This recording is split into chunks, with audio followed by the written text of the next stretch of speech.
오늘 제목이 실패가 성공이 되는 순간.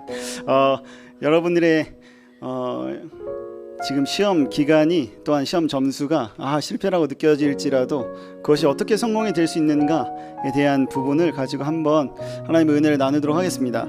전은사님은 고등학교 때 엄청난 계획 하나를 짜놓은 적이 한 번 있습니다. 정말 어마어마한 거의 한 1년 플랜으로 계획을 짰는데 1년 정도 계획하고 그것을 1년 정도 실행했어요. 그 1년 가운데 뭐냐면 좋아하는 누나가 있었거든요.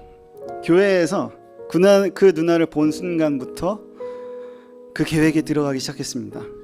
마음을 얻기 위한 그 계획, 그 누나의 마음을 내가 사로잡기 위한 계획을 세우고, 그리고 거기에 따라서 전략적으로 그 사람의 마음을 훔치기 위해서 엄청나게 노력을 했습니다. 엄청 공들이고 엄청 잘해주고 잘 챙겨주고, 어쩔 때는 남자다움을 어필하고, 어쩔 때는 정말 친절하게, 어쩔 때는 시크하게 대하면서 고백할 날을 손꼽아서 기다리다가 1년이 좀 지났어요. 1년 정도가 지났는데 그렇게 추운 겨울이 다가온 시간이 있습니다. 추운 겨울날 12월 달이었어요. 더 이상 이 마음을 막 혼자 묵혀두기가 막 힘든 거야. 이거를 막 분출하고 싶은 거야. 얘기를 하고 싶은 거죠. 그래서 12월 달에 이거 어떻게 고백할까 생각하다가 12월 24일이 됐어요.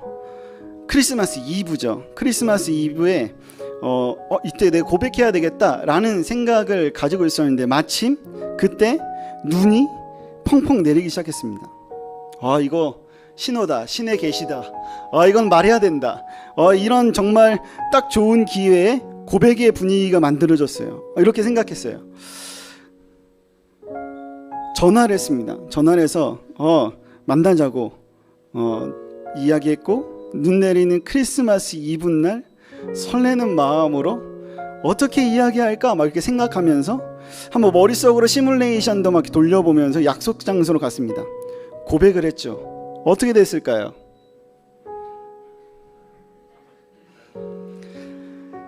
그렇습니다. 비참하게 그리고 아주 무참하게, 처참하게 차였어요. 자기 스타일이 아니래요. 그 좋아하는 사람이 있대요. 근데 알고 보니 그 좋아하는 사람이 이제 제 친구죠. 비참하게. 그리고 혼자 12월 24일 크리스마스 이브날, 눈이 내리는 크리스마스 이브날 터덜터덜 혼자 눈을 맞으면서 쓸쓸히 눈물을 흘리며 집으로 왔었던 그때가 생각이 납니다. 잘 사니? 막 이렇게. 여러분들은 어떤 무언가를 계획하고 또 무언가를 준비했었던 것이 실패로 돌아갔었던 경험이 있나요? 전사님 1년을 계획하고 준비하고 막 애쓰고 공들였는데 실패했습니다. 차였습니다. 이런 경험 혹시 있으신가요? 네. 아니면 더 사소한 계획과 더 사소한 실패의 경험들이 있어요. 우리 생활 가운데 배가 엄청 고팠습니다. 배고픈 중에 학교에서 이제 학생 때죠. 학교에서 문득 갑자기 배가 너무 고프니까 문득 이런 생각이 들었어요. 어제 먹다가 남겨놓은 치킨이 생각이 났었습니다. 그래서 학교 끝나자마자 바로 집에 가서 치킨 먹어야겠다. 신나게 막 끝나자마자 막 집으로 갔습니다. 집에 가보니까 동생이 이미 먹고 있을 때 그 좌절과 그 분노를 여러분 한번 경험해 보셨나요? 겁나 열받죠. 저것만 생각하고 학교에서 좀 버텼는데, 아니면 어떤 누군가는 자기 전에 다음날 아침에 학교나 회사를 가기 위해서 자기 전에 이제 시간을 체크합니다. 내 집에서 학교까지 거리와, 그리고 마침 버스를 타야 되면 버스가 오는 시간과, 혹은 지하철 타야 되면 지하철 타는 시간과 몇 번 출구에서 내려야지 좀 더 빠르게 갈 수 있는지를 다 계산해요. 안 그런가요? 난 그래요. 완벽하게 지각하지 않기 위해서 엄청 계획을 철저하게 세운 다음에 잡니다. 5분이라도 더 자기 위해서 이런 계획을 하죠. 그런데 학교 등교길이나 출근길에 지하철에 사고가 나서, 혹은 버스에 문제가 생겨서 뭔가 그 계획이 틀어져서 뭐야 실패했다, 망했다, 이렇게 생각한 적 혹시 있으신가요? 네, 있을 거예요. 우리 선생님들 중에는 분명히 있을 거라 생각합니다. 어제 물어봤거든요. 청년 선생님들한테 혹시 이런 거 있냐고. 우리는 어쩌면 이렇게 매일매일 무언가를 위해서 계획이라는 걸 해요. 그리고 그 목표를 이루기 위해서 계획하고 또 실행합니다. 12년 동안 이것 하나만 위해서 최선을 다해서 달려왔어요. 매일같이 이것을 이루기 위해서 노력했어요. 완벽한 계획을 세웠다고 생각했고 그에 맞는 노력을 했습니다. 그렇게 결정의 순간이 이제 다가왔어요. 2021년 11월 18일 수능 고3 화이팅. 네, 수능이죠. 여기 있는 우리 대부분은 이 하루의 시험에 12년의 인생을 그리고 그만한 완벽한 계획과 실행을 지금 하고 있는 중이에요. 수능날 늘 그랬던 것처럼 똑같은 패턴으로 하루를 시작하고 수능 시험장에 가서 늘 시험을 치를 때 했었던 똑같은 패턴으로 시험을 치르고 이 옷을 입고 교복을 입고 시험을 치르죠. 늘 했었던 것처럼. 만약에 여러분들 그 상황 가운데 상상해 봅시다. 실수로 답을 밀렸는데 그리고 수정할 시간이 이제 막 1분밖에 안 남았다면 막 체크하고 있는데 하나가 비어 밑에 이거 어떻게 된 거지? 라고 하는 그 순간이 온다면 여러분은 어떤 마음과 어떤 감정이 들까요? 됐다 이렇게겠죠. 망했어. 이 지금까지 달려왔던 모든 것들이 다 물거품 되는 그런 기분. 그거 때문에 또 다음 시간 또 망치고 이런 생각, 이런 마음, 좌절감이 들겠죠. 내가 세웠던 목표를 이루기 위해서 철저하게 세웠다고 생각한 이 계획이 이루어지지 않을 때 사소하거나 엄청난 큰 좌절감을 우리는 맛보게 돼요. 이런 경험은 누구에게나 다 있어요. 오늘 어떤 무명의 선지자도 역시, 이름이 없는 선지자도 역시 이와 같은 큰 좌절감을 맛보지 않았을까라는 상상을 한번 해봤습니다. 남유다예요. 그 당시에 이스라엘이 반으로 나눠졌을 때 밑에는 남유다, 위에는 북이스라엘이라고 정해져 있었어요. 남유다의 9번째 왕이었었던 아마샤라는 왕이 있었습니다. 아마샤. 이 왕은 아마 25세의 왕이 되었고 29년 동안 남유다를 다스렸어요. 처음 남유다라는 그 나라를 다스릴 때 하나님의 말씀대로 하나님의 뜻대로 잘 다스렸던 것 같아요. 그런데 시간이 흐르면 흐를수록 변하기 시작했습니다. 하나님의 뜻은 까맣게 잊은 채 자신이 계획했고 하고 싶은 대로 나라를 다스리기 시작했어요. 그래서 하나님이 이 아마샤 왕에게 무명의 선지자, 이름이 없는 그냥 선지자를 그냥 보내요. 당시 상황이 어떤 상황이었냐면 이런 상황이었어요. 아마샤 왕이 이 에돔이라는 나라와 전쟁을 일으키는 그런 상황이었는데 전쟁이 났습니다. 에돔과 이스라엘이 전쟁을 치렀어요. 어떻게 됐을까요? 이스라엘이 에돔과의 전쟁에서 결국 승리해요.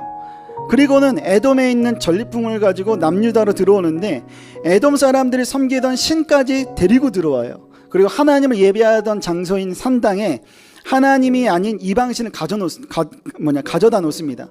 이것을 하나님이 보고 엄청 화가 나죠. 하나님이 빡쳤습니다. 그래서 하나님은 이 아마샤 왕에게 어떤 이름 없는 선지자를 보내서 야, 너 가서 이렇게 이야기하라고 시킵니다. 그래서 이 이름 없는 선지자가 가서 이렇게 얘기해요. 왕이여, 그까짓 이방신이 이 나라를, 이 백성을 구해주지 못합니다. 왕 잘 알지 않습니까? 라고 이야기해요. 그런데 왜 굳이 그런 이방신을 가지고 오고 그 이방신에게 왜 매달립니까? 라고 하자 이 소리를 들은 왕이 또 열받아요. 그러면서 야, 내가 언제 너를 나의 모사로, 나에게 지혜를 알려주는 사람으로, 어떤 충고를 하는 사람으로 내가 너를 삼았냐? 야, 닥쳐! 라고 하면서 그 경고를 무시합니다. 우리는 여기서 한번 생각해 볼 필요가 있어요. 누구의 입장에서? 이름이 없는 어떤 무명의 선지자의 입장에서 한번 생각해 볼 필요가 있습니다. 하나님이 이 무명의 선지자에게 하나님 자신의 뜻을 전하기를 원했어요. 중요해요. 하나님의 뜻이 이 사람을 통해서 전해지기를 원했어요. 무명의 선지자는 하나님의 뜻이니까 당연히 이루어질 줄로 믿고 있었겠죠. 하나님의 뜻이니까 하나님의 생각을 전했을 때 그것이 이루어지리라 라고 어떤 상상을 하지 않았을까라는 생각을 한번 해보게 됐습니다. 이거 하나님의 뜻이니까 하나님이 가라고 했으니까 이루어질 거야 라고 저 같으면 상상했을 거예요. 하나님의 생각을 품고 하나님의 명령을 받아서 하나님의 말씀을 전하는 하나님의 일을 했어요. 빈틈이 없는 하나님이 설계한 어떤 그림이 있었어요. 실패할 수 없는 상황이 있었죠. 왜냐하면 하나님이 설계했고 하나님이 계획했으니까. 하지만 왕을 설득하는데 뭐예요? 실패해요. 그런데 그건 가짜 실패였어요. 오늘 본문 말씀 16절 한번 함께 볼까요? 16절 여러분들 읽었었던 16절 네, 한번 다 같이 한번 읽겠습니다. 시작. 선지자가 아직 그에게 말할 때 왕이 그에게 이르되 우리가 너를 왕의 모사로 삼았느냐 그치라 어찌하여 맞으려 하느냐 하니 선지자가 그치며 이르되 왕이 이 일을 행하고 중요해요. 나의 경고를 듣지 아니하니 하나님이 왕을 멸하시기로 작정하신 줄 아노라 하였더라. 왕이 이 일을 행하고 나의 경고를 듣지 아니하니까 그 모습을 보고 하나님이 왕을 멸하시기로 작정했구나 라는 것을 어떻게 했어요? 선지자가 알았어요. 사실 처음부터 이 선지자의 목표는 뭐였냐면 왕을 잘 구슬려서 설득하는 것이 아니라 하나님의 뜻을 아는 것이었어요. 목표를 이루지 못한 것을 우리는 실패했다라고 표현해요. 일을 잘하고 그에 따른 좋은 성과를 내는 것이 목표라면 늘 우리는 실패할 수밖에 없어요. 우리가 어떤 목표를 설정하고 최선을 다했는데 그 목표가 이루어지지 않을 때 실패하는 거죠. 여러분이 공부를 엄청 열심히 계획대로 잘 준비했는데 시험 점수가 안 나왔어. 그러면 뭐 했다? 시험 망했다. 실패했다라고 생각하는 거 똑같아요. 우리들의 목표를 한번 생각해 볼까요? 가만히 이렇게 멋지게 고백해서 이 사람의 남자친구로 이 사람의 여자친구로 남는 거, 아침에 일어나서 몇 시에 버스 타고 타이밍에 맞춰서 몇 시에 지하철을 타고 가서 지각하지 않는 거, 열심히 공부해서 평균 80점 평균 90점을 맞는 거, 또 12년 동안 최선을 다해서 공부해서 수능에서 어떤 좋은 결과를 얻는 거, 혹은 내가 원하는 좋은 대학을 가는 거, 우리의 목표의 설정은 이런 데 있어요. 성과에 있습니다. 그 성과를 이루지 못하게 되면 곧 실패의 나락으로 떨어지고 낙오자로 찍히고 손가락질 당하고 스스로 비참하다고 생각할 거예요. 내 인생 망했어, 실패했어. 하지만 목표를 성과에 두지 아니하고 목표를 하나님의 뜻을 아는 것으로 세우면 실패를 해도 성공으로 바꿀 수 있어요. 사랑하는 여러분, 모든 일에는 하나님의 뜻이라는 게 담겨져 있어요. 이 세상의 모든 일에는. 전우사님이 가장 좋아하는 어떤 조언이라고 하면 이런 게 있어요. 하나님의 모든 계획과 섭리 가운데 우리는 살아가고 있다. 여러분들의 인생은 하나님의 계획 가운데 살아가고 있어요. 그리고 그 하나님은 가장 선하세요. 가장 선하시기 때문에 여러분들 가장 좋은 걸 주시죠. 그 좋은 것 주시는 하나님께서 우리에게 가장 완벽한 타이밍을 늘 우리에게 허락하세요. 여러분들이 지금 이 자리에 있는 거, 지금 이러한 상황 가운데 있는 거, 지금 여러분들이 지금 가정 가운데 있는 거, 지금 여러분들이 있는 모든 것, 모든 타이밍은 하나님의 완벽한 타이밍 가운데 있다라는 거예요. 모세를 한번 생각해 볼까요? 모세는 이스라엘 수만 명의 사람들을 애굽에서 탈출시켰어요. 이집트에서. 그리고는 하나님이 약속한 땅, 가나안 땅으로 이스라엘 사람들을 끌고 가요. 애굽에서 가나안까지 가는 거리가 대략 얼마 정도 걸리냐면 40일 정도 걸리는데 모세는 얼마 걸렸을까요? 40년 걸렸어요. 40년 걸려서 처음 애굽에서 탈출했던 그 1세대 사람들은 가나안 땅에 들어가지 못하고 죽어요. 40년이 흘러가지고. 실패한 것 같죠? 하지만 실패가 아니었어요. 왜냐하면 그 광야에서의 40년을 통해서 이스라엘 백성과 모세는 뭘 알았냐면 하나님의 뜻이 무엇인지에 대해서 알았어요. 이것은 실패가 아니라 진짜 성공이었어요. 목표가 가나안 땅에 40일 안에 들어가는 것이 목표였다면 실패였어요. 하지만 이들의 목표, 하나님의 목표는 내 뜻, 하나님의 뜻을 아는 것이 있었기 때문에 그들의 40년의 그 시간은 성공적인 시간이었어요. 일을 잘 못해도, 공부를 잘 못해도, 성경 잘 몰라도, 대학에 떨어졌어도, 성적이 그지 같아도, 실수를 했어도, 상처와 아픔과 고난이 내 삶에 가득가득한 삶이어도 거기에서 하나님의 뜻을 발견한다면, 발견했다면 실패해도 괜찮은 거예요. 우리의 진짜 목표는 하나님의 뜻에 있기 때문에 이게 하나님의 뜻이었구나, 나를 향한 하나님의 뜻이 이거였구나 라는 것을 아는 것 그 자체가 진짜 성공이에요.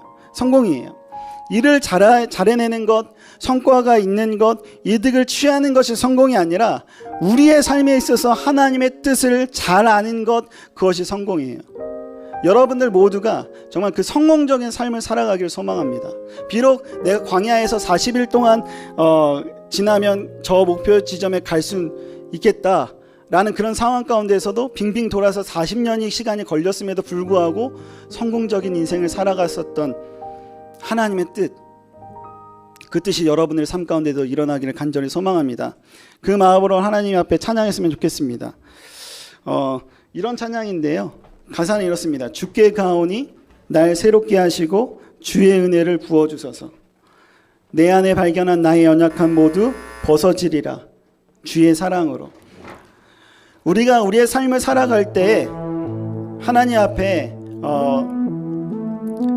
하나님의 뜻이 무엇인지를 잘 발견하고 하나님의 뜻이 어떤 것인지를 찾아내는 훈련이 우리에게 필요한데, 하나님의 뜻과 하나님의 계획 가운데 가장 중요한 대목 중에 하나가 이 가사예요. 주께 가오니 나를 새롭게 만들어주시는 것, 그리고 내 삶에 주의 은혜가 있는 것, 그 발견하게 해주시도록 늘 부어주시는 것, 그리고 내 안에 발견한 연약함이 있는데 그것이 벗어지고 주님의 사랑이 나를 붙들어지게 되는 삶. 아, 하나님이 나를 붙들고 계셨구나, 이거 발견하는 것. 아, 하나님이 나와 함께 하셨구나 라는 거, 그 발견하는 것. 내가 힘이 없을 때 독수리 날개쳐 올라가듯이 하나님 나를 끌어주시는구나. 나 주님과 함께 걸어가야지. 나 하나님과 함께 일어나야지. 내 하나님 안에 사랑의 그 마음 안에 내가 살고 있었구나 라는 거 발견하는 거. 오늘 이 시간, 이 찬양을 통해서, 이 고백을 통해서 우리가 그 하나님 안에 있음을 기억하고 회복의 역사가 일어날 줄로 믿습니다.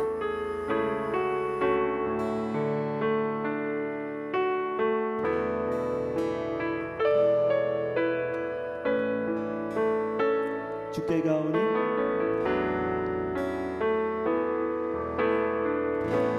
주께 가오니 날 새롭게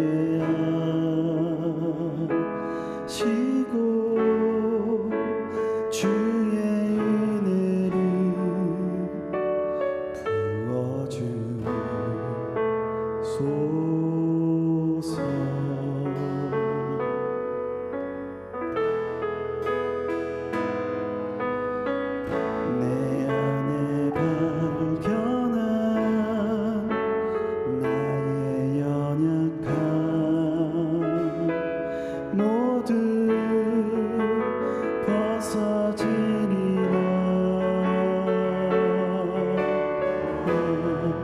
주의 사랑으로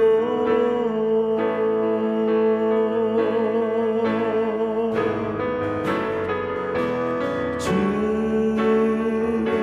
사랑 나를 붙드시고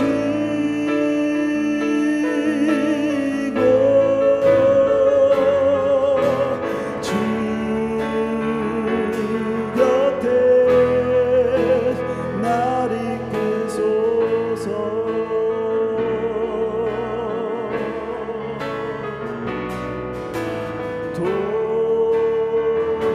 독수리 날개쳐 올라가듯